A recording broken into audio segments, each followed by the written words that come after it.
Savage Unfiltered presents My Story Where Silence Ends, Healing Begins.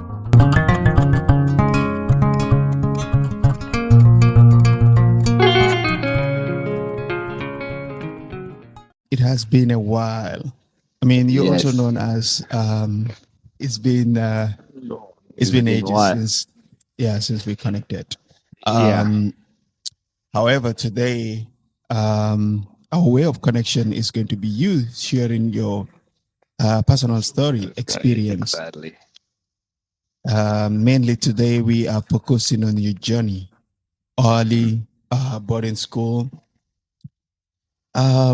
Wow, this has been a roller coaster for a lot of people in the Gambia because Yes. recently I've been seeing a lot of people talk about how they've been to boarding school, and boarding school has been li nga xam ne, Epic. yeah, ba pare tamit dafa mel ni taay boarding school sax dafa bëri biir Gambia rek. Yeah, because you see, Jar, they learn the business. Mhm. So buga jehal school ñu dem si degi Arabi.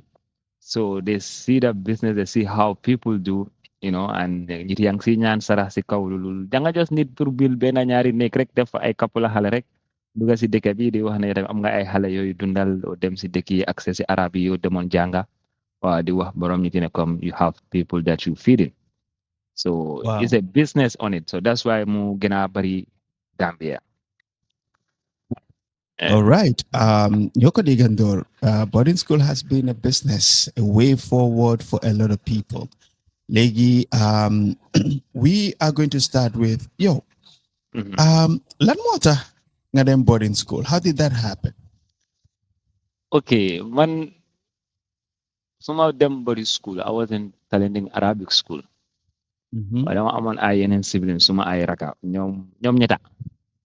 So we grew up together time in Hale, but hanga time in Hale ñoo la dem sale board but after guy they yóbbu ñu body school. But every other Friday we used to go visit them somewhere in Westfield. Mm-hmm. So, the time we were on the body school buying UB is, things, I went there every Friday. The place was clean, and Friday is the people coming to visit. So they have to cook certain food, make the place look good, smell good. So you can feel like you're comfortable to live like so I can now and I'm lulu mo si dugal. So one time I jigi jigi I'm like, yo man dem buga dem fale. So that's how I get Oh, into my school. So so hold on. So hold on. So the decision to go to boarding school basically came from you, right? I know it's gonna happen like but it was not gonna be that moment because that moment man guy dem magi because my mama gon guy to Mm-hmm. so I was every Friday have to go regardless guy dem male wax ne ma dem fofu because I nekk may dem school Saturday naka la tudda Thursday and Friday Yeah. so yeah so they will tell me like okay Arabic school nekku di janga so I have to be there anyway so no la Wow. dem man guy na like small bena pop na ma anda ma man kind of like oh I will like to stay after one time with them just explain to my dad and a couple of days they bring me. But just my first day that I'm not remember.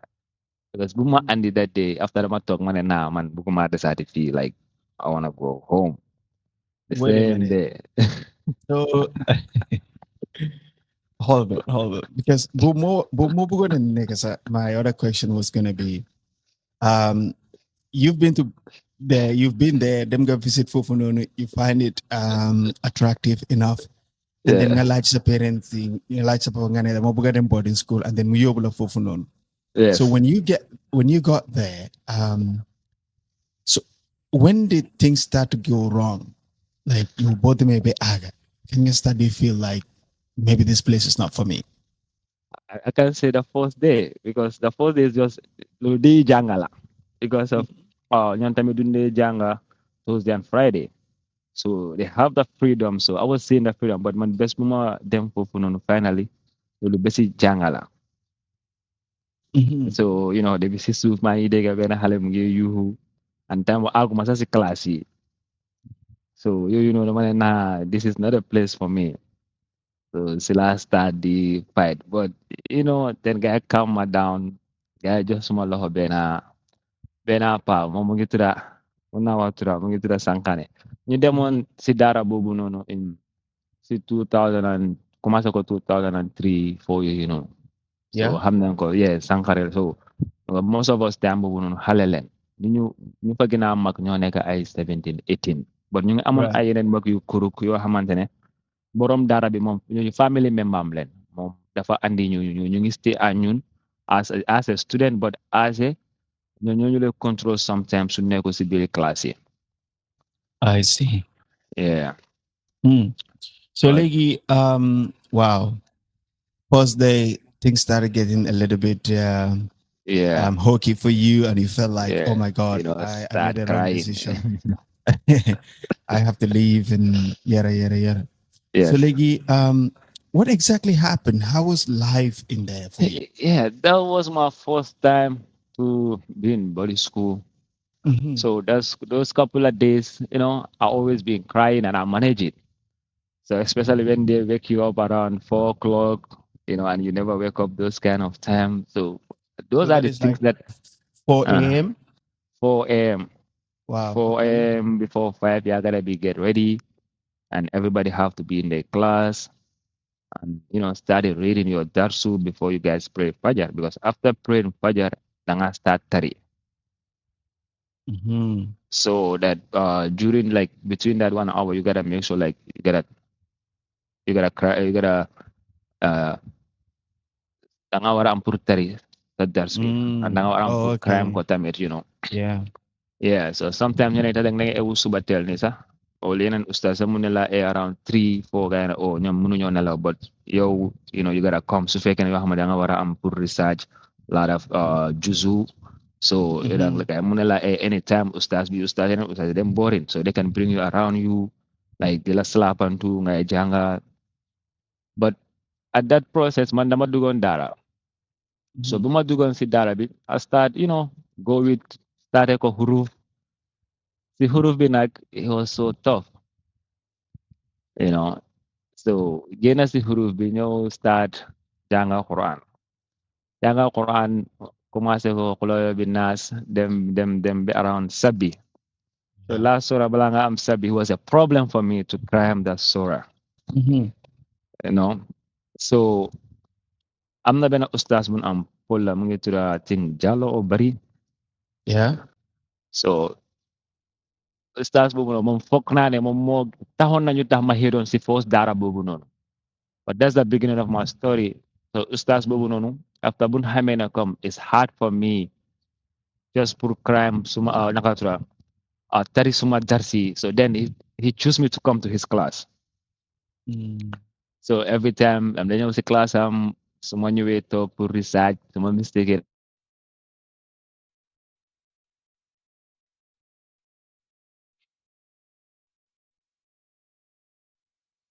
wrong. Yes.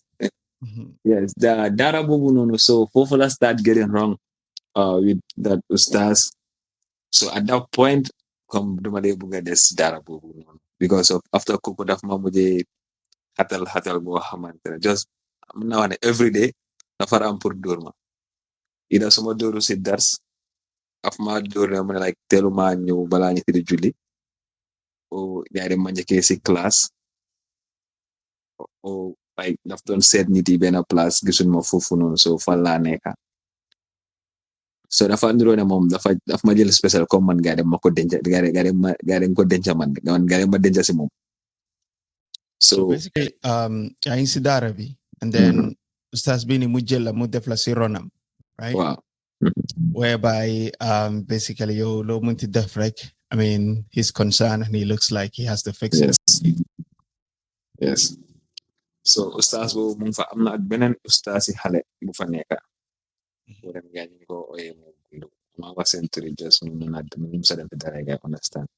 So moom tamit xale la moom tamit time boobu noonu dafa am ay yeneen couple of ustaz yoo xamante ne ñu ngi jógee Fass Touré ay boy leen daal ñu ngi jógee ay Fass Touré ay Koki, so ñu ngi ñëw as Gambia because of ñoom most of those people are motivating people to take their kids to body school because of ñooñu leen dee wàññi waa gisuloo doomi kii gisuloo doomi kii. So after ñooñu leen doon andi around si dara bi gaa yi di jàngalante comme gaa yi di ñu jàngal comme yeneen young youth boys. Right. so ñu nekk ak gaay foofu noonu so am na ñu ngi amoon ay yeneen student yi usta xale yoo xamante ne like dañ dee mën a fight ustaas yi léegi because of daf dee dañ dee toolu foo xamante ne ñu mag dañ dee toolu foo xamante ne duñ ko leen mën a muñ anyway dañ dee fight ak ustaas yi after borom daara bi daaxala because of borom daara bi si boppam ku fil daara bi kiram mu ngi si next to the daara Oh, okay. So borom dala bi si bopam mom mu ngi dëkk within the dara environment dal. So yes mu ngi dëkk si daara environment mo ak ñaari to ñetti jabaram and yeneen doomam bi sax ñu ngi si daara bi. Okay, so yeneen doomam yi they were student in the dara. Yes. Oh, okay. So body school bu ma fa nuro dafa nekkoon si community pour nit yi just dañ dee install foofu seen doom yi rek just jël leen sànni leen foofu comme like a daycare. That's how I can say. Like a dumping ground for kids. Yes. And it was like, I can say like a prison because of, I mean, I 4 lal tegalante and then they 5 lal. So, lali yangi tegalante ay lali yung daw na. So you guys just like a dormitory, like at school, uni where you have like bunk beds. Yes, bunk beds. Exactly. Oh, wow. You know, okay. And mga amsun nigi, nga amsun managi, nga amsun klase. So same place with Neka, and I think we're in third floor. Do you guys have the opportunity to do other stuff like sports and extracurriculum other than Hamga, just being confined in one building? We only having that sometimes because of Borom that I went cause I'm more fun one. So mom right now mom in China, you know. So he don't got nothing to do with this. He was there, you know, he was looking for opportunity. So he was there. So mom before mom care would say comes in jangale. Mom daf ñu téye comme gars ñu lay andi foofu noonu rek denc ñu moom because moom nekkoon di jàngale temps boobu moom dafa nekk without ustaas si ondam leen leen nekk especially alhamis ak Friday. So alhamis daf ñu doon yóbbu gis nga after Africell. Am na tough lifinam bi fu mu nekk noonu first officer bi fu mu nekk noonu after Africell it was in the empty land moo nekkoon si toro yooyu noonu time bi ma nekk di so them for them for a, you know, like every alhamis and then you jógee from Westfield doxantu ba foofu noonu so am na si diggante bu foofu am na ñu lay daw dem seen kër uti ay job stuff like that dem uti ay lekka balaa ñoo dellu waati si school bi yes it's school bi so you know the opportunity boobu la ngay am pour lu ngay mën a def si pit rek def because of time boobu rek lañ dee wàcca so every week time boobu lañ dee wàcca. Wow. You know? So while this was happening, how is in terms of the feeding? Because lumade diga si boarding school chigana bari garan de wahne come like your parents is la andile leka the guy gis ustasi den ko jël nango ko immediately sa parents is in the mere ñoo nango sa job bi ñoom ñu jël ko di la jox tuuti wala lu des ñoom ñu njëriñoo ko su fekkee dañ ko am seen jabar yi ak seen doom yi seen jabar yi ñoo dee lekka sa tal. Okay, so kuma la doon wax kooku moom daara bi bu ñu doon start moom bokk na ku fa nekkoon koo xamante ne xale yi moom leen dee jaxale moom moo ñu lay jox su lunch moo ñu lay jox su lekka. Okay. So afa am office boo xamante like comme suba ni around maybe 10 to 11 su ngeen class da nga naa dem mu génne la sa su nekkee ne complexe nga fa am mu génne la sa complexe ak sa meew su nekkee ne gari nga am mu génne la sa gari ak sa meew ba da moment am na ustaas yoo xamante ne dañ day yaakaar ne yow soo demee jëlee sa job da nga war am pour nga andil gars ñoom tamit seen own complexe or gari or sardine or combi whatever you have or biscuit, you know, you gotta give them some. And sometimes like nga leen mën a bread ñu la mag si daara bi hanga pour ñu tamit mën a la bala so yooyu nga leen dañ dee bread dañ dee jënalante ay lekka so ñu tamit dem fa nekk just to survive. So it's kind of like survival. Like yes. I guess you use the prison term as an example. Trust me, bro. And it's like that. Trust me. Because for Hamad dafa dem ba nga xamante like nit yi den dey comme I can say prison because of ñun fu nekkoon weñ yooyu la gaay jël def ko mu weñ ñoo nekk suñu parenteer yi fu nekk so only weñ rek lañ dee gis without weñ gisuñ dara. Wow. You know, so lu nekk weñ la so da ngaa gis ne xale yeneen dara comme si weñ yu leen di taw every day di seet si biti or di seet moto yi so it feels sad and comme espèce so demee ba nga mag sax ba yaa lay xalaat na like lu ma doon def and lu tax mënuma si génnee suma boppa Dega.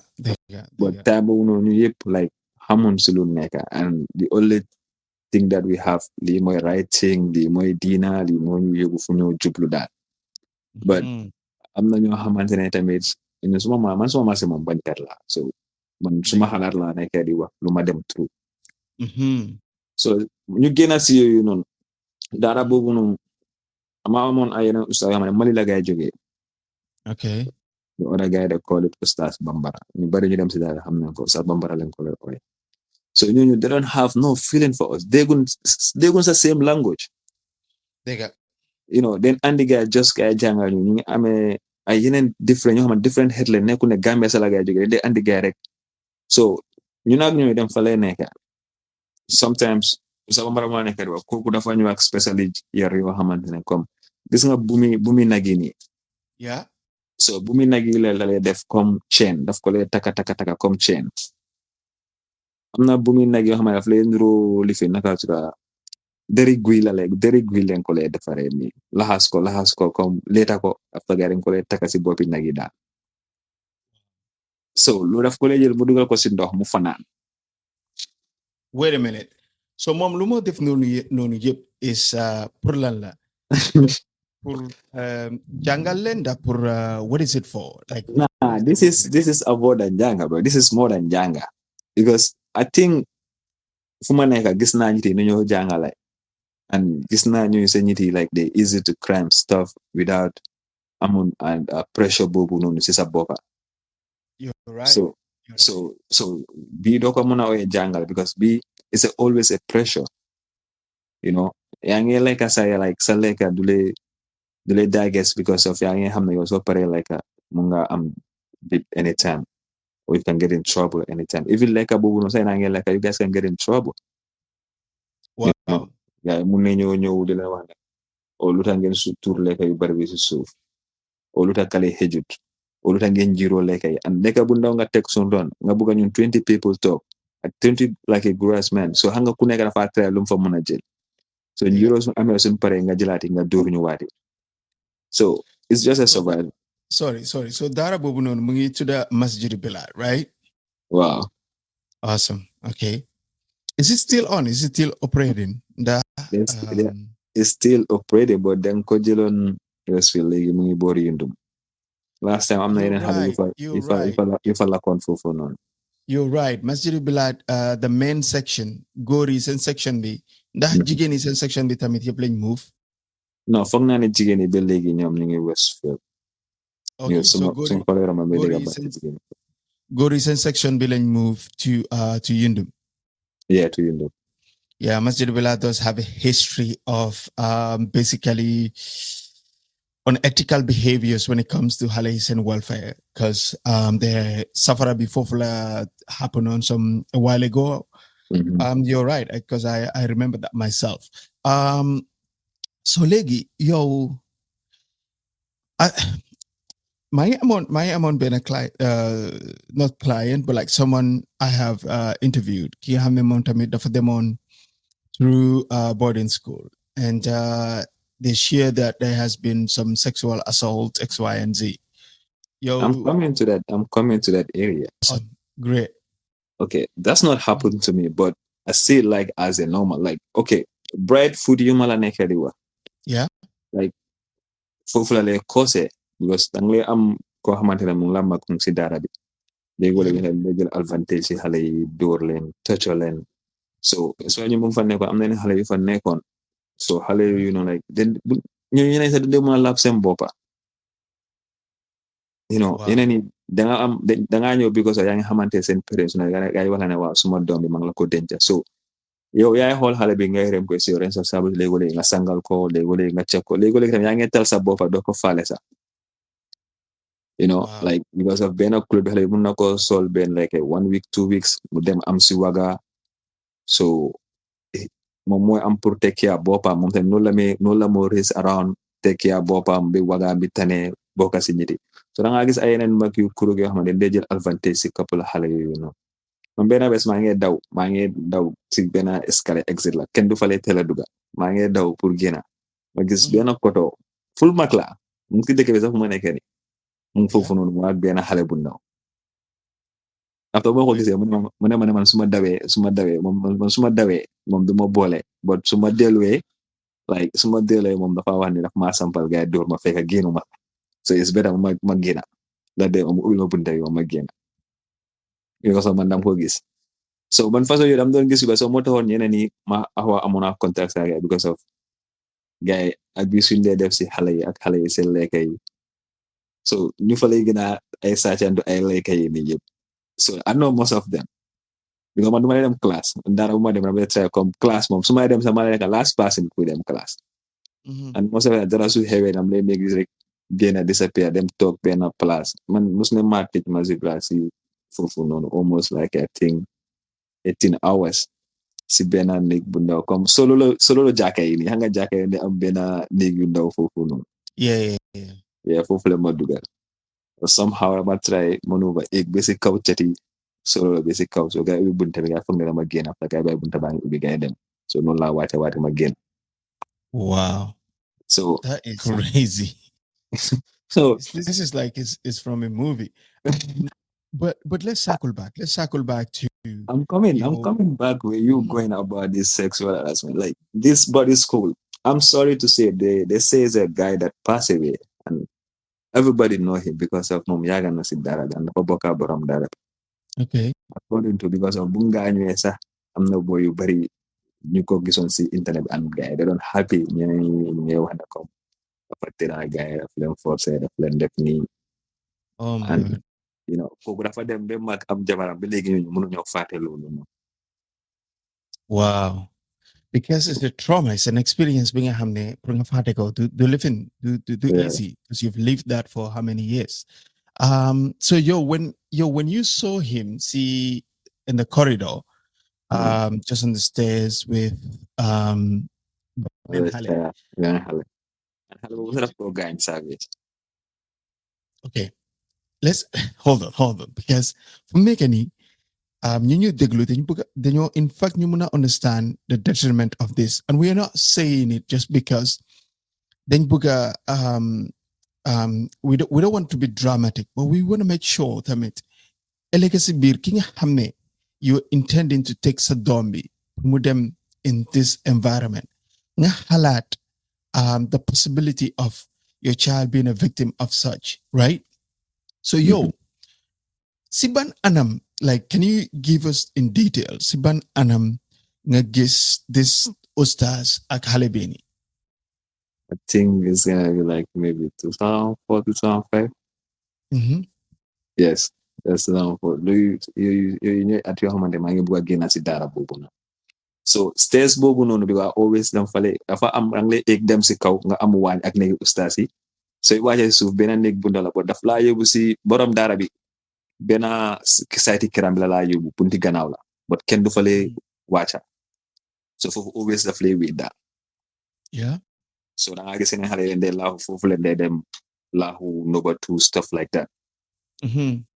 yeah so yu mel ni yooyu noonu comme kii bosaam mu ngi xewoon 2014 but after yooyu noonu gars yi ngi commencé di andi ay different mag si daara bi so it wasn't normal pour gis ko léegi ustaas yi téye yeneen nit yi dóor leen ngay wax ne nga bàyyi but after ñu tamit da ngaa gis ne it's just turned to be a habit to guy I don't know somehow da ngaa jigi gars di forcer foofu xale yi o gars jotee xale yi so da ngaa gis ne xale yi suñu bañee sax comme dóor moo leen dee fekka o nga gis comme nu la lee ñaanee lekka sax su la ñaanee lekka nga bañ yow léegi kooku always mun na laa kuriya mun na laa dóor because yaa ngi ko aayee lekka bi o mu ngi xam ne yow sa nit yi den dee always andi lekka and su la laajtee doo ko jox ira ustaas bi o magi yu leen mag si daara bi so ñu tamit day am access yu noonu di leen dóor so man dafa aaga time boo xam ne time bugguma desaatee si daara bi so fekk gaa ñu ngi andi woon ustaas bambara boobu noonu ku ma la nekk di wax so kooku dafay defar ay spéciali yar pour dóore rek la leen def so you become a target if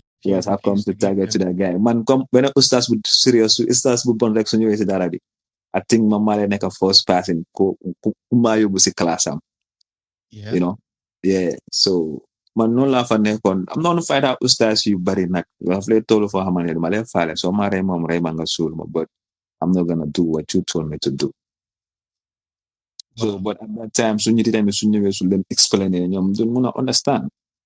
And so yourself, you Sunday, then you let make sure like you look good.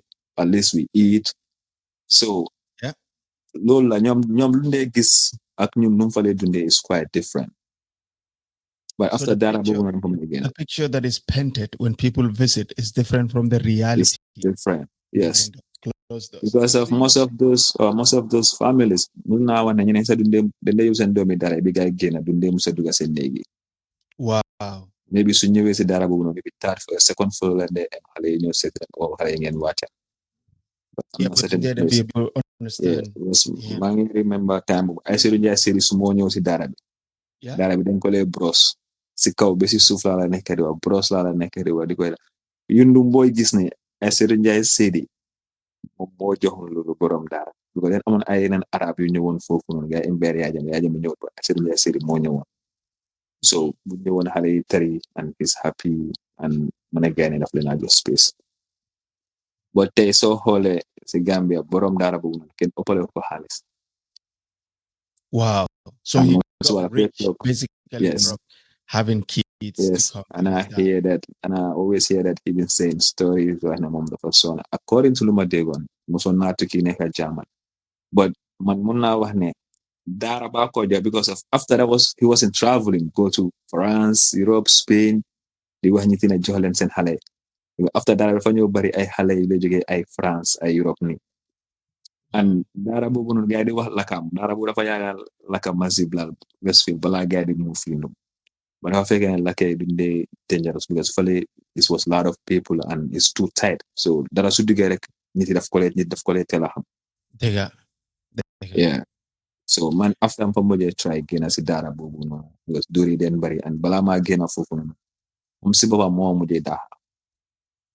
Wow. Yeah. So he got rid of you. He's like, you know what? Yeah. You're too much trouble. You're gonna have to leave. Yes. So Wow. I'm not from again. But then after that, mo mo dugal benen dara. Dara bubu tamit same thing because that I don't start from man puma follow them for man saga and am I 50 people 60 people but then the morning fire and they am I 100 I 200 people Wow. People from Europe anywhere in Europe yeah them funeka them believe lo ñiti yo xamane comme some of them don't even have a family in Gambia but then you say even that I should tell you ñeneen ci dara yu leen di stay. Wow. So just to close that chapter of the inappropriate touches and forces and bopasikaw yeren hale yu gori. This is something that they were using as extortion. So sun la buggee tedo ñu baalal la duñ la dóor su fekkee ne nangu nga soo nanguwut nag ñu xaar la nag ba tamit tari ñu génnee seen mer bi seen kaw wala ñu jël sa lekka bi pour ñu extort la tamit su fekkee ne joxuloo leen li nga xam ne loolu lañ bëgga ñu tooco la during tari ak yooyu noonu léegi yow is there any time bi nga xam ne you've witnessed let's say some sort of violence or torture or like dóor bi nga xam ne maybe sudut yow sax beneen student maybe happen na si moom to the point maybe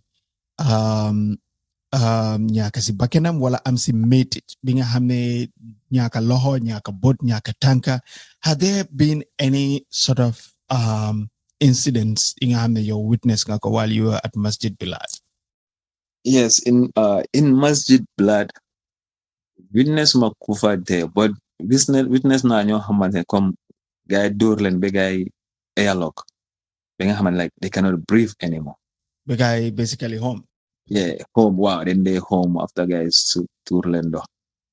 So because Masjid Bilad dafa nekkoon foo xamante ne like sul la dóor mu ne laa dóor any dóor kenn du ko dégga si bit yow si kaw la nekkoon time bu tax yi bariwul nga so ñu ngi woon si kaw and the people they don't know what's going on. So dóor bi tamit sul la dóor léegi comme dóor yoo nekk di wax ni dala lay mën a téye am moo gundo moo nekk di wax kooku benn bés am ma téye si kanam ay jaaka weeri koor la sa dat de I recall. So the nigga said, "You don't do you get how mune luta ñu ngi taxaw." So because of moom ustaas la mu ñëw téye ñu dóor yi ma ne ko ne doo ñëw dóor mu ne ma ne ma bugg a taxaw si kanamam. So that day ñiti yëpp lekka maa ngi taxaw mu ne duma lekka ñiti lekka pare ndogu ñu julli gee ñu pare julli gee mu ne gars yi leema. So I remember kii daf ma dóor I think more than like a 30 minutes, bro. Daf ma dóor ba ma suma mu saapi ma dóor. And mu ngi tudda moo gundo. And I tried to look for that guy, but they be telling me he's traveled, he went there. And it's the part of people that I'm gonna keep telling this story because of after with all this guy turned to become starting promoting music, starting promoting soccer. Wow. You know, I'm telling you the fact, bro. Starting being front of things that young don't do niti sisa own chauffeur because of nyungla andi yang sarahuli nga and yang janga Quran ga nyungla andi di wax ne okay ta jangal xale ñi ngi wax nit ne waa kii dafa demoon Saudi janga but yow doore nga ko doon def ba nga xamante ne sa gaay la mujjee daxa si daara yi because of no doon doore nit yi and respect loolu nobody. So basically, mom, he's no longer living, mom. Naka lañ ko waxee. Marcus or being it's no longer whatever. nothing. Wow. It's a start right now. Because it's always organized something just the female to be around. So Kenen Kikumala Nehera Kokumungi China right now, he's handling his business. And Damn. you're legal bottom dara si beginning be and damn you want around maybe 30 people or 40 people, but after that we didn't bari more than 200 people. Wow. So like I neked sometimes I don't know I malo yahmadende am Isa, but you don't have to complain. You gotta eat it or joke them talk but it's not your words to say like, oh, I'm not gonna eat this rice or this rice have this. So you the quality of food as well is something Linga Hamne was a concern. No, nobody care because of ñu luñu lek ak borom dara bi luñu lek dafa different. Ak borom dara bi ñu amon ay yeneen xale am yoo xamante si dara bi léegi ay lekka ñun bo léegi ay ndey wàcca si suuf bés bu ngay toogul lu neex ngay ndey wàcca suuf dem lekk ak seen yaay. So borom dara bi moom njobootami su fekkee ne dem nañ ba point bi nga xam ne luñ toog a neexu leen ñoom they have the opportunity to go down ñoom ñu dem lekk si seen këri papa wante then the rest of you guys will have to eat whatever is provided. I know they're gonna come for me, but karma is a real, bro. At the end of the day, you never consider you not dumb. Tay nagay dem hold kooku domami ak kay hold them jam.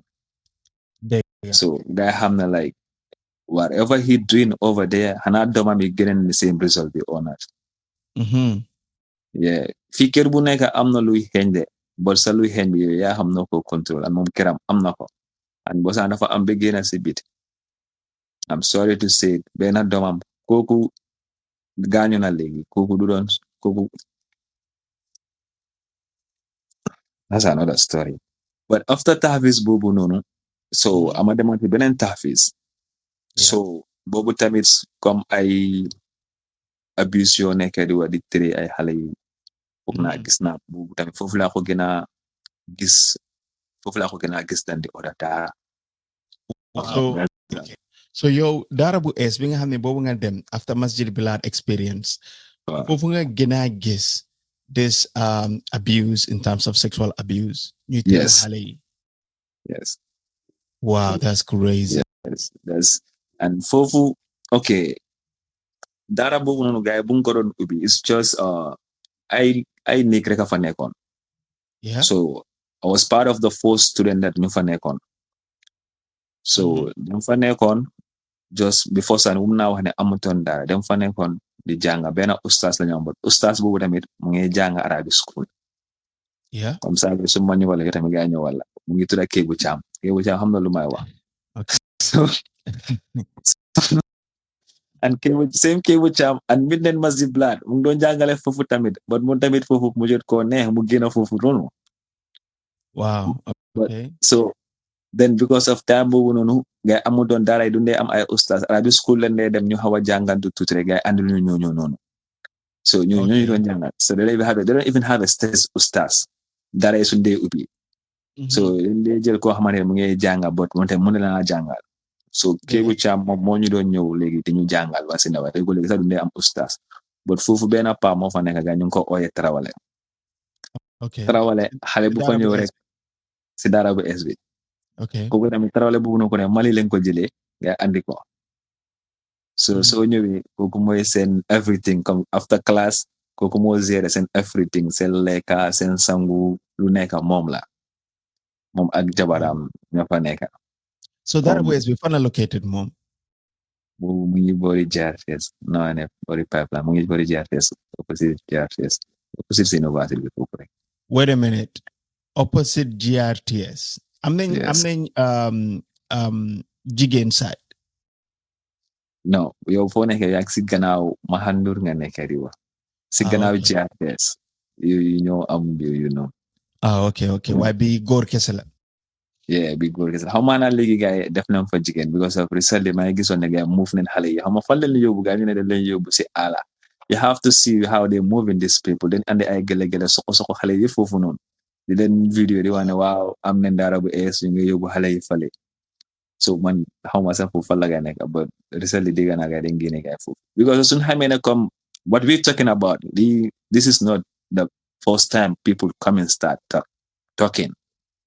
Before all these daras it was a lot of different daras so demee talending faroo kono si suuf time boobu noonu so dara yoo xamante ne sax like you don't know their names ustaas yu bëri yu doon jàngale talende Arabic school si dara yoo la gaay jógee so but if foofu la njëkk a started so guy bu ñëwoon so suñ xamee ne comme like people are starting getting away they have to come with a different strategy so si strategy boobu noonu so now da nga gis ne time bu guy nekkoon Joshua it was not a lot of people around there it was only school and office but now is a lot of people coming around so they have to move them to different location. So the moment the place gets populated by ordinary people, then they move you to a more isolated area. Yes, even Mazibla, that's how Mazibla moved from over there to Yundum. But right now, so hole bundo move Yundum miti bari one fufunon. But right now, so hole around the Yundum miti ange bari fufunon. And right now, for that tough is like they're not going through. I'm not able to hale yang see go through because they want to be na tough is gonna airport be, but they want visit Gambia. Yeah, you have to visit over there. So I see these people like it's the same way they started from us. Because how many are nyeti negre ka faneka ak jaka. Wow. You know. So ñun tamit bu mu fa nekkoon dara bubu noonu boobu moom gaa dem ma yóbbu boobu yóbbu ma façon boo xam boobu gaa dem jéegi-jéegi rek gaa ñu ne ok kii gaa dem ko daaxa fale léegi xaaral ñu jël gaa ñu yóbbu leen fale gaa dompoante ko man suma on raka yi waati so those raka bi léegi man ak gaa dama miinante gaa so ma may sa lu nekk man dama waram pour daw uti lekka o jënda lekka ma ñëw gaa dóor ma so ñoom xale yi ñoom ba léegi comme nu magee nii sax sa lu nekka they have to come to me because depuis suñ demee xale comme noonu le réseau si daara ji maa ngi amee benn raka kooku benn bés gaa dañ ko dóor si nelaw daf doon nelaw gaa dóor ko mu ñàkk xelam ba léegi kooku xelam bi like yëpp ñëw kooku dafa dox jógee pipeline bi Brikama kooku gaa dañ ko daf doon nelaw benn ustaas ñëw dóor ko. Wait a minute. So currently he's suffering from mental issues. Right now, currently, I can say that, bro. Our people trying to just they don't take it seriously. They will say, "Oh, like Nila Mel fashion doing Aramabila." Wow. But since that happened, Sidarabi, it's a lot of things that guy changed. It's different. Come, change your lifestyle, but you're gonna definitely know that this guy going through something. And them not Africa for you email you guys when I pay by the general of the doctor do you know. Yeah. Yeah. So is it probably safe to say Bunkolon Dori probably I'm not you know like I don't want to be medically diagnose him but like that's what some people say. Concussion could happen where you just hit someone in the head and mind I mean around that moment so the mind don't click in the way he's supposed to wake up in the bed. Wow. That's crazy. So second Darabini bought them you've witnessed quite a lot of sexual assault and hamga. Can you def the place is a little different. dara boobu soo taxawee like soo duggee si biiri dara bi doo Yeah. xam yëpp but you have to stay over there pour nga xam so dara boobu balaa even nga dem mujjee am madrasa but balaa even madrasa bi di ñëw ñun rek a fa nekkoon so ñun kéegu caam moo ñu dañoo jàngal once in a while léegi mu dem du ñëw léegi tamit mu stay foofu noonu couple of days but su demee ñu mag ñu war a am pour gérer so si diggante boobu noonu ñu rek ñoo fa nekk and ñoo lay yarante ñoo lay dóorante so am na ay couple ñi yoo xam ne ma ragal a mention seen tur gaa den over sonal foofu noonu ay xale Ibrahima Tunkara Sudais Mama Tunkara and teg si Oustaz Ablaye moom dafa dóor nit ba dee and gaa ñu ne xale boobu dafa dugga arjana and gaa yi tëjuñ ko kaso defuñ ko dara and loolu kese Wait, circle back. Ustaz bi, this Ustaz Naka Abdullah you said. Oustaz Ablaye on faate turam sa Ablaye seeni la foog na Oustaz Ablaye la mu ngi doon jànga Arabic school tey mu ngi Arabic school la jànga So this Ustaz Ablaye dafa dóor xale ba xale bi dee si loxoom. Wow. And then they brainwash basically the family. Your family and all of us, our family, they brainwash them to say like, come. Mu doon uti yàlla daal. So xale bi because yoon yàlla la nekkoon di uti yàlla so dee na dafa dem àjjana. Dafa dem arjana. Subhanallah. Man, that is mental. And that Oustaz Ablaye dara boobu noonu xale yu fa nekk yëpp foofu dafa la dee téye dóor la comme fun because of si moom dafa jàng karate. am na tamit Arabi soo bàyyoon seen time boobu noonu am na ay students yoo xam ne di jàngantu ay karate Oustaz Kawa moo leen doon jàngal ay karate. Markaasi de ak ñu sawar si. Because of they don't up to nothing good, so they have to protect themselves. So noonu la fa demee so moom daf doon dóor nit yi bari karate style lay jël di dóor own student ami because moo tax xale la woon gars bu mu ko doon andi foofu pour jàngale nit yi. Wow, that's crazy. Yeah. So man time boobu suma dóoree daf ma pare dóor rek ma andi suma call suma nit yi dam lay daw ma dem ñëwaat suma nit bon damay am benn côté bu ponkal so kooku moo ko mujjee traité after moom mu bàyyi ma si biir but even though moom bu ma bàyyee si biir am na benn Oustaz ku ñëw kooku mu ngi tudda Oustaz Kor kooku moom Sénégal la jógee si booda bi Oustaz Kor kooku tamit gis nga kooku morso la lay leeta comme mees mu bàyyi ko si ndox mu fanaan kooku tamit dóor rek la tudda benn loxam baa ngi banka su la mbéjee sa boñ yi den dee rot because benn loxam bi dafa banka so Oustaz boobu noonu kooku suma Oustaz la so man recently I was diagnosed with something about my eyes issue. But my whole entire life, my body school, munuma fi talk ma wax la like lii laa xool si téere ma jànga ko crime ko. Yu ma crime is just keep jànga ko ba ma xam. But because of I have a little bit vision problem for all this time. But in Gambia, I never know about it. Wow. So you're struggling with your eyes. Basically, Yes. you have vision issues. Yes. During this time, bone consider I guess ne nini ñu ustaz ñu la door with the Yes. intention ne yow daga baña janga. Yeah. There's a condition, there's a reason why you're not able to read or like to see the huruf properly because you have Yes. vision issues. Yes. But they don't understand that. They don't understand that.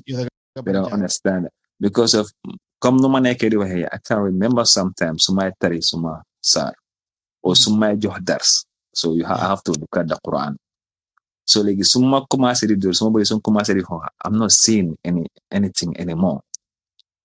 So the only thing to repeat Ustaz bi lu ma wax rek ma repeat ko just to escape from the beating but what I'm reading I don't know what else suma janga try na be sona Quran munuma si suri and after manana this is not for me. So let me find something else to do. So Buma Finyo guy deck knows my Mahamne like this is something that I was struggling with a long time ago. Because of Mangsidara Bena best guy the new del sun buti kawari sikaw. So guy bundele lulu after I'm not kunyo muna o hangane so dele li dang le gumbo. So guy yung do like oh whole number. But at that time I was doing it as a fun, but my eyes have a problem whole time. Wow. But he was not worse. The more I'm growing up, it's getting more worse. And that's So crazy. I I'm have a sorry. lot of bidding that I go through. It was that. So after dumale monya dumale mana duma anda si dara bi.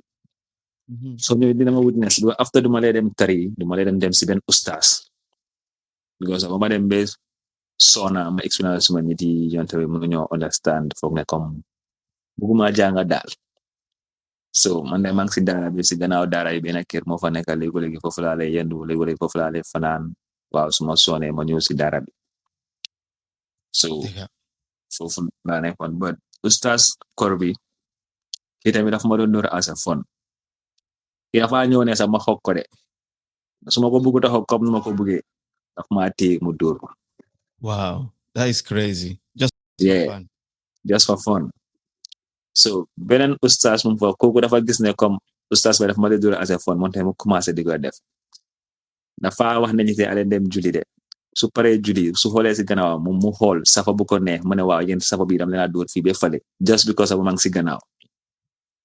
Wow, a léegi su ma dóoree su soonee su ma raga ku ma bokkal ndey yaa bàyyi kooku la leen jox yar pour kooku dóor ma ko dem su bañee mu jox ma yar pour ma dóor kooku noonu man de su ma bañee mu téye ñu yëpp ñu dóor Oh my God. and dara boobu laa doon gis loolu léegi ustaas bugga laa dóor koo bokkal ndey yaa bàyyi o koo bokkal same place ñooy leen dee jox yar gaay dóor leen su bañee gaay dóor kooku dafa laa dóor muy jooy and Yep. opposite guy dafa am ay guy mentalaato man suma maasi suñu bëggee dóor dañ dee égal ñi si kaw guy boobu noonu spécially pour mu dog yar rek benn bés gaa yi ma téye gaa ñu ne sanguma guddi de maa ngi laaxu fenn gaa ñu ne sanguma gaa ñu ne ma war a dóor after tarawle bu ma nekk rek mu téye suma loxo mu jox ma ustaas yi ñoom ñetta kii mu ngi dóor kii mu ngi dóor kii mu ngi dóor kii mu ngi dóor kii mu ngi dóor kii mu ngi dóor ba gaa yi sona gaa yi bàyyi ma am na benn ustaas mu ko ustaas seeni kooku always su ma dóor daf ma lay xool daf ma lay yërëm ba du su lay mun dara léegoo léegi sax comme su ma dóoree ba pare daf ma lay tëj lu xam na ne su ma dóoree ba pare comme damaa génn si dara bi am su ma ñëwaatee gaa yi ma dóor so léegi dafa def na gaa su ma dóoree ba pare daf ma lay tëj si fenn rek pour toog benn place. Wow. You know, This is and this is crazy, and I'm sorry for all the experience that you've all the hardship that you had to go through in the efforts of Jaga Arhuran. This, to me, it sounds like this is not only mental torture, but this was meant to be dehumanized and some barbaric behaviors towards kids, that are basically paying your salary. You nga xam ne yes, seen waajur yi ñoo tax nga nekk foofu noonu nga mën a earn salary, but then decided to treat them like animals. This is okay. Every month or every 3 months, our people pay, or some of our parents even pay per year. So in that payment, they still go in some Arabic country to ask for donation. Maybe si dara bi ganyu fa amee ñaari ñetti ñi ñoo xamante seen parents yaa ngi gaañu. Yeah. So daw xam ne jox leen charity yu mel ni yooyu noonu. So that's how the money flowing. Some people like Muma Dembe Mak like some of those people behind that data, they was cleaning their money. With that data that I'm saying, some of them they was cleaning their money coming in Magi. wow. So because of as the time goes on and time buga don't start data be send earning melon and right now some of them don't even care that data, but they stack up. They reach out of that data and then Gambia keep building masjid by masjid, keep building data by data. The other person even built a new data not long ago. Damn, With that's the big crazy. masjid. Wow. Yeah. And So we're short for time, but yeah. I'm pretty sure our viewers will love to hear more about your experience in the data. But damn, this is crazy. Yeah. So let's move on to the family. Do you blame your parents? Do you think your Sawajiri they could have saved you at some point? In as much as you but do you think your parents could have done more? The second one that woman like bubu guy no for you. So the one after the one was a bunch, bubu said the best one for hours I'm gonna get no man no fit this. Yeah. So the problem is about me going to that data. Anga tamit kiri time hali kiri time then they how I tough. They got So especially like I don't know how I'm gonna explain this, and I hope my family not coming for me. So I'm papa, I'm nyari nyeti jabar dalo ñeneen di jabar. So, Yeah. and so yeah, what about guys is like maybe second wife and some things that sometimes tamit yaa ngi gis mère baa ngi go time bu tamit family bi tamit strong so mère baa ngi go through something. So for me, Right. ma dem si daara bi loolu dina wàññi like more spending for her because of moom du lay and like so and mu ngi am ay doom yu góor yu bari so man loolu tamit bokk na tamit ma dem si daara bi but after lii yëpp my dad always say that mom the biggest mistake that he do mu nekk pour ñu yóbbu si daara bi but Wow. whole time tamit my dad never spent like a full year in Gambia moom whole time moom tukki la xam so daf lay dem di ñëw so den amoon ay yeneen papa yu ndaw yu ñu doon take care so ñu lay wax ne like ñu ñoo ko lay wax ne waaw xale yi fii la ngay war a dem fii la ngay war a nekk moom léegi am rek moo nekk ne mu fayal xale yi seen school fees o seen daara Digga. I mean, sometimes I'm the inner parents, they don't acknowledge this type of stuff, regardless of your experience. But to be honest, I mean, for your dad to acknowledge that was the biggest loss for him, I think it takes a brave man to actually acknowledge ne. Suma domi metit bindem ni suma sanyon dumalen kotek. Nah, mom accept na si because after loolu noonu benn doomam demaatu daara so and moom dafa feel like ne comme daara bi nun defee doom dafa fekk ne dafa tànne sa pour the connection and the love that he wanna get from his kids is hard because of he was not be around so it's not there so pour mu toog ak doomam is just am waxtaan comme nu ko bëggee ba ñu demo si daara bi de but ñu dem si daara bi moom those are their own soldiers. So they don't listen to him come like mom nunko buge. They're still doing their duty, but come mom nunko buge and nunde bugate guy, they're not going for it. Because they're gonna heroes and bopa. Yeah. Yes. Then yaru some bopa because that a bit tamit the negative side more but trust me, it's not helping. Maybe like dinala help nga muna janga sa sar tahaw juli. But man fi bala ma waxa am na kuma don call koku ga den ko dóor be dama bakenam ba léegi mu ngi amee maakam si bakkenam Oustaz Ablaye moo la nekk di wax ne moo ko def and Oustaz Ablaye boobu like it's a lot of people that abuse si dara boobu noonu ba gaa mujjee ko génne and moo Oustaz Kor boobu noonu and Oustaz Kor moo la nekk di kooku right now dégg naa mu dafa ubbi dara feneen am na beneen Oustaz moom si dara dafa ubbi dara Oustaz si ma la nekk di wax man de bu ma staré jànga maziblaal ba ñëw sumputokari Oustaz si ma doon jàngal yëpp right now ñu yëpp den am seen dara. Okay, I think the authority of the Gambia needs to look into this. And yeah. I'm not saying this. They can go look for it. Yeah, I'm not saying this because I'm against Jangale Dine or Jangale Arhoran, but it is incumbent upon the government to look after each citizen, regardless of the religion you belong to. Is the welfare of young kids or young children is in the hands of the state. So the state has to do everything in their power to make sure that there is laws and structures. You have them over a guide boarding school. I'm not saying they close them. I'm just saying oversight, watch, make sure that there are people that are auditing these people. You make sure they're not overcrowded. This anyone Kumadeglu from the Ministry of Education, the Ministry of Social Welfare and Development. I don't know what the ministry is like the name, the full name, but the Ministry of Social Welfare, do your job. Yeah. Do your job.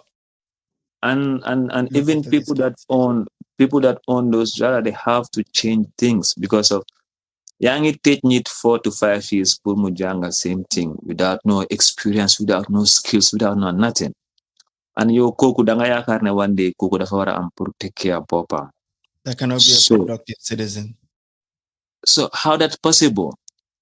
Like you cannot do nothing for yourself because of fofu nonu lola ne ñun ofta ci dara bo sumbu kari kay dañu mujé banta pour dem pour gëna dem am foy sa dun ko lay am so we na same sako so young fofu nonu yo sa juti mo nga jégal Quran and they don't care how long it take so ko jékalé tamit ñene ni am na ñu lay lokki but tay tamit ci jamono buñ tolo do mëna doomi adama yeb sen xalaté kay nekkun bena ak sen majority ak nun dé climate things is not the same. Dega. So you jangal you don't expect like you have to teach all of them the same time and nga expect all of them have to come with the same results because of hell in nekun bena.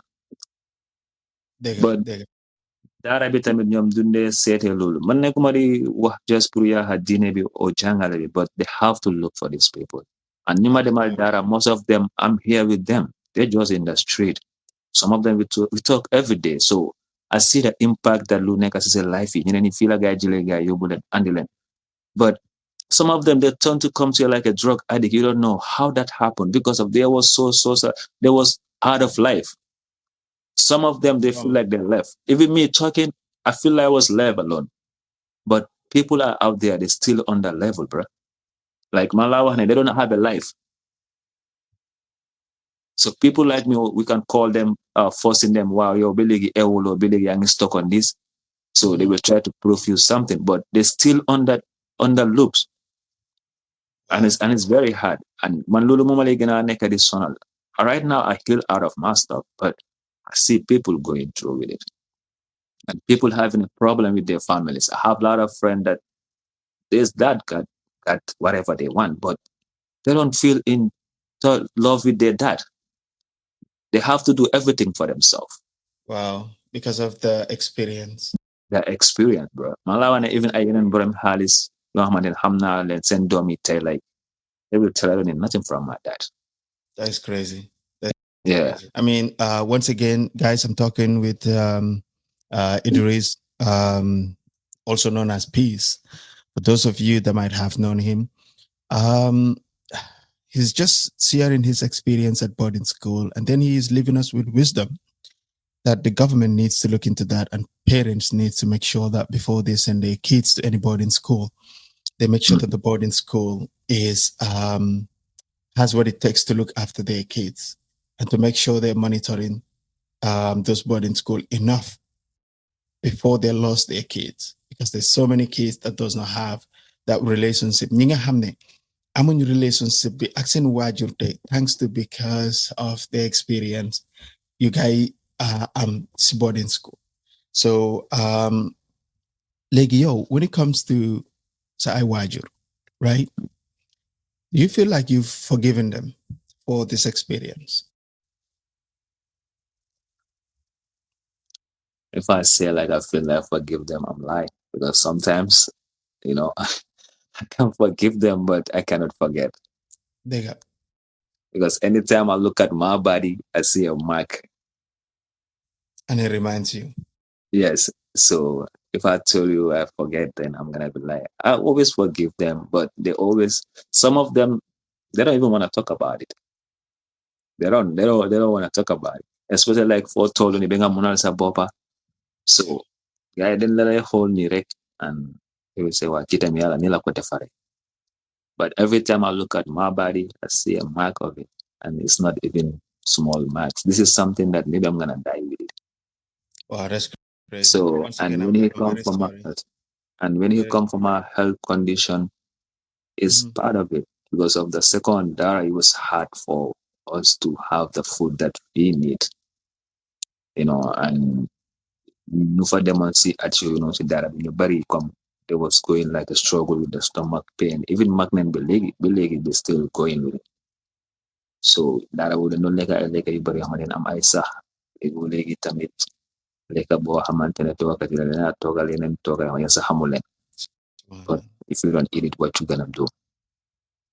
Nothing. Wala kaya anilan ay rui tamit subate rui vitamit same thing. Sahbita faneka and you still struggle. So the only thing you can eat those food ang awar ampur make sa own jimbo kanin mix len fale aksa limongi. Just you to have that taste that you want. Wow. So legal like Alhamis ak Friday ngeen boka ku nekk génne lu ndaw kenn daw dem uti ay chop ay lifin ngeen ñëw ngeen tooga ko ngeen lekka ko su nekkee family ngeen o brother ak raga ku nekk seen koona daal waaw ñu amul nag gaay ñaan leen su nekkee ñoo leen mag joxu leen yaa mun nañ ko jël seen loxo and soo leen may tamit du rek moo leen si defee lu ndaw rek nga ñoo def wala am na ñu fa nekk ñu bind kari tur leen so ñu tamit you don't want to have a problem with them anytime they write your name they're gonna beat you So am na ñoo xamante ne yow tamit comme ay student lañ di bi di gars yi suñu diggante lañ leen nekk kon loo def rek gars yi binda sa tur loo def rek gars yi binda sa tur gi jox ko ustaas yi kii ak kii moo def lii kii ak kii moo def lii. Wow.